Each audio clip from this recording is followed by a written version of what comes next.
1972 চনৰ 25 জুনৰ পৰা 1977 চনৰ 21 মাৰ্চলৈকে দেশত 21 মাহ কংগ্ৰেছে আপতকালীন পৰিস্থিতি ঘোষণা কৰি তাক কাৰ্যকৰী কৰিছিল আৰু আজি 50 বছৰ এই জৰুৰীকালীন অৱস্থাৰ সমাপ্তি হৈছে আৰু এই গোটেই 50 বছৰৰ যি কংগ্ৰেছৰ সংবিধান হত্যা, গণতন্ত্ৰ হত্যা, বাক স্বাধীনতা ৰুদ্ধ কৰা আৰু আমাৰ সংবাদ মাধ্যম গণতন্ত্ৰৰ চতুৰ্থস্তম্ভক চেঞ্চৰশ্বিপ লগাই যি ধৰণে গোটেই গণতান্ত্ৰিক পৰম্পৰাক ভৰিৰে মোহাৰিবৰ চেষ্টা কৰিছিল, সেই গোটেই কাহিনীটো আজি আনচাং হৈ আছে। বহুত হয়তো আজিৰ যুৱ প্ৰজন্মই সেই গোটেই কাহিনীবিলাক নাজানে আৰু হয়তো আজিৰ দিনত আমিও গোটেই পৰিস্থিতিটো দেখিবলৈ পোৱা নাছিলোঁ। অতি ভয়াৱহ আছিল, অতি নৃশংস আছিল। 7 কোটিতকৈ অধিক মানুহৰ ষ্টেৰিলাইজেশ্যন প্ৰগ্ৰেম হৈছিলে, বন্ধাকৰণ হৈছিলে। প্ৰায় 7 লাখ মানুহ কেৱল নতুন দিল্লীৰ পৰাই তেওঁলোকক স্থানান্তৰৰ নামত তেওঁলোকৰ অত্যাচাৰ কৰা হৈছিলে। এনেদৰে গোটেই 1 লাখতকৈ অধিক গণতন্ত্ৰপ্ৰেমী লোকতন্ত্ৰ সেনানীক জেলৰ কুঠুৰিলৈ আবদ্ধ কৰিছিল বা তেওঁলোকক প্ৰক্ষেপ কৰিছিল। অমানৱীয় অত্যাচাৰ চলিছিল। অৰ্থাৎ গণতন্ত্ৰ ৰক্ষা কৰাৰ যিসকল সেনানী আছিল তেওঁলোকৰ ওপৰত শাৰীৰিক মানসিক অত্যাচাৰ চলাইছিল।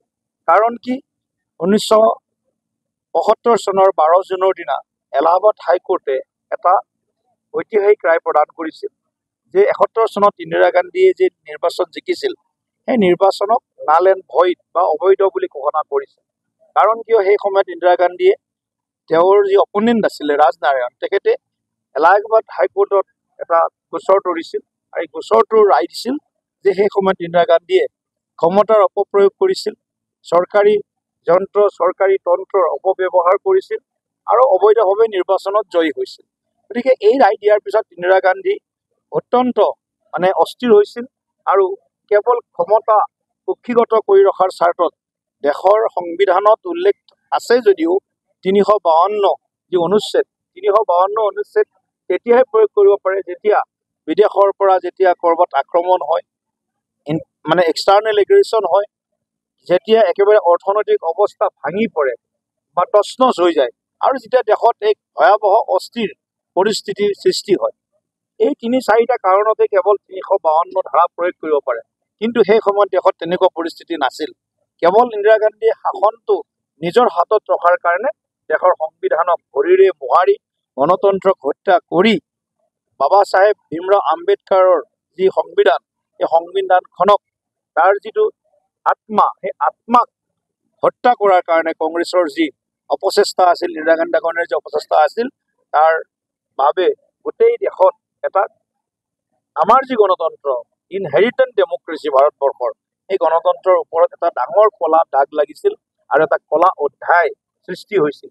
গতিকে সেইকাৰণে আজিৰ প্ৰজন্মক সেই 21 মাহৰ যি জৰুৰীকালীন অৱস্থাৰ সেই সময়ত তেওঁলোকৰ যি অত্যন্ত উৎপীড়ন আৰু নৃশংসতা, সেই গোটেই বিষয়খিনি নৱপ্ৰজন্মৰ মাজলৈ লৈ যোৱাৰ বাবে এনেদৰে মুখ পাৰ্লিয়ামেণ্ট আজি ডিব্ৰুগড় DHS কলেজত আমি আয়োজন কৰিছোঁ। আৰু আপোনালোকে দেখি আছে যে ইয়াৰ গোটেই নৱপ্ৰজন্মই প্ৰায় 92 জন নৱপ্ৰজন্মৰ তাৰ্কিক ইয়াত আজি উপস্থিত হৈছে। তেওঁলোকে পক্ষত আৰু প্ৰতিপক্ষত তেওঁলোকে বক্তব্য ৰাখিছে আৰু আমি ভাবোঁ ইয়াৰ পৰা এটা যুৱ প্ৰজন্মৰ মাজত যে ডেমক্ৰেচি যে আমাৰ দেশৰ কাৰণেই নহয়, প্ৰতিজন মনুষ্যৰ কাৰণে, প্ৰতিজন ব্যক্তিৰ কাৰণে, ব্যক্তিগত জীৱনৰ পৰা সামূহিক জীৱনৰ পৰা ৰাষ্ট্ৰৰ জীৱনলৈকে বা সমগ্ৰ বিশ্বৰ গণতান্ত্ৰিক পৰম্পৰা ৰক্ষা কৰাটো প্ৰতিজনৰ যে দায়িত্ব বা কৰ্তব্য হোৱা উচিত, সেই যিটো নেৰেটিভ, সেই যিটো ভাৱধাৰা, সেইটো আমি আজি ৰাইজৰ মাজলৈ বাৰ্তা হিচাপে আগবঢ়াই লৈ যাব খুজিছোঁ আৰু এটা সংকল্প ল'ব বিচাৰিছোঁ যে সেই কলা ইতিহাসক আমি পাহৰি নাযাওঁ আৰু পুনৰ এই কলা ইতিহাস সৃষ্টি কৰিব পৰা তেনেকুৱা ডিক্টেটৰশ্বিপ, তেনেকুৱা স্বৈৰতান্ত্ৰিক একনায়কত্ব শাসন বা শাসকক আমি ভৱিষ্যতৰ দিনত আৰু এনেকুৱাকৈ আমাৰ ভাৰতবৰ্ষৰ গণতান্ত্ৰিক প্ৰক্ৰিয়াত আমি যাতে এনেকুৱা সুযোগ নিদিওঁ, এই সংকল্প লোৱাৰ কাৰণে আজি এই মক পাৰ্লিয়ামেণ্ট আমি আয়োজন কৰিছোঁ। আপুনি আপোনাৰ দলৰ এগৰাকী দায়িত্বশীল মন্ত্ৰীয়ে সংবাদমেল সম্বোধন কৰাৰ সময়ত প্ৰশ্ন সোধোতেই খুব উচ্চতাচিল্য হৈছে, মন্তব্য কৰিছে, যাৰ কাৰণে সমগ্ৰ ৰাজ্যত সাংবাদিকসকলে প্ৰতিবাদ কৰিবলগীয়া হৈছে। আপুনি যিহেতু দলৰো সভাপতি, গতিকে এই বিষয়টোক লৈ কিবা ক'ব? আজি গোটেই বিষয়টো কংগ্ৰেছৰ গণতন্ত্ৰৰ ৰক্ষাৰ যিটো ভুৱা শ্লোগান, কংগ্ৰেছৰ নেতাই ৰাহুল গান্ধীৰ পৰা আৰম্ভ কৰি গৌৰৱ গগৈ ডাঙৰীয়ালৈকে পকেটৰ পৰা সৰু ৰঙা সংবিধানখনৰ কপিটো উলিয়াই তেওঁলোকে যি ধৰণে এটা নেৰেটিভ বা এটা ফেক নেৰেটিভ, এটা ভুৱা এটা নেৰেটিভ সৃষ্টি কৰিব বিচাৰে, এইটো কেৱল যে মাত্ৰ এটা ঘৰিয়ালৰ চকু পানী, সেই কথাটোকে আমি ৰাইজৰ মাজত, নৱপ্ৰজন্মৰ মাজত লৈ যাব বিচাৰিছোঁ। আৰু এই গোটেই কাহিনীবিলাক হয়তো আজি আপুনি মই ইয়াৰ ভয়াৱহতা নিঃসংগতাটো উপলব্ধি কৰিব নোৱাৰোঁ। কাৰণ কিয়, আমি সেই পৰিস্থিতি দেখা নাই। কিন্তু যিসকলে সেই পৰিৱেশৰ সন্মুখীন হৈছে, সেইসকলৰ মুখৰ পৰা আমি প্ৰত্যক্ষ ৰূপত শুনিছোঁ কেনেদৰে তেওঁলোকক নিশা 2 বজাত ঘৰৰ পৰা জোৰ জবৰদস্তি উঠাই লৈ গৈছিল, কেনেকৈ তেওঁলোকৰ নাচবন্দী কৰিছিল, ষ্টেৰিলাইজেশ্যন প্ৰগ্ৰেম কৰিছিল। এই গোটেইবিলাক এটা প্ৰেছৰ ওপৰত 27 জুনৰ দিনা দৈনিক অসম আৰু আছাম ট্ৰিবিউনৰ এডিটৰিয়েল প্লেচ বেংক কলা কৰি ৰখাৰ ব্যৱস্থা, এই গোটেই কাহিনী, এই গোটেই সত্য ঘটনা আজিও আমাৰ মাজত আছে, বিদ্যমান হৈ আছে।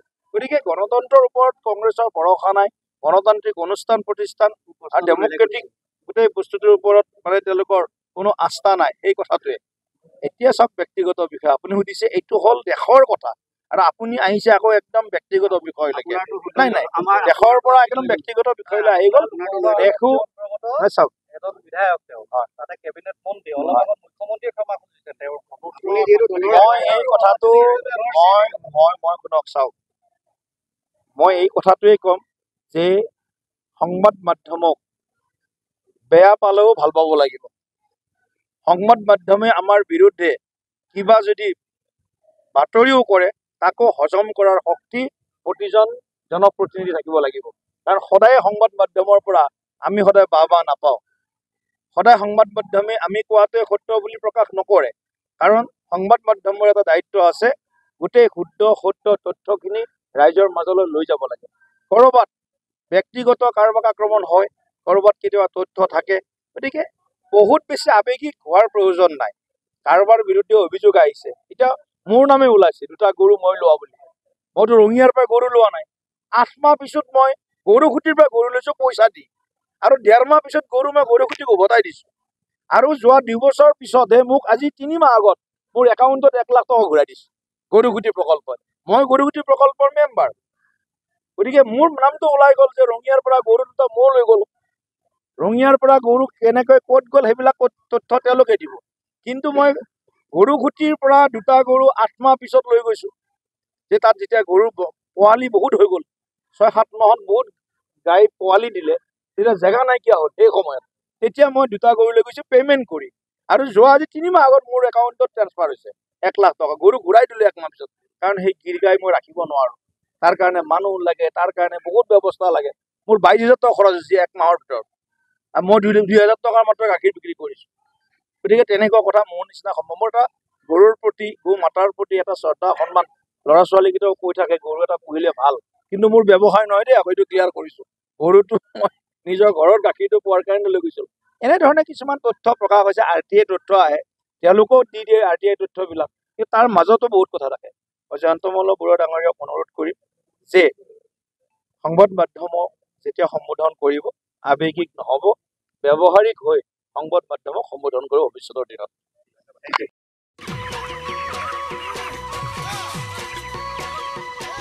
অতি কম দিনতেই একোটা এনেকুৱা হৈ যায়।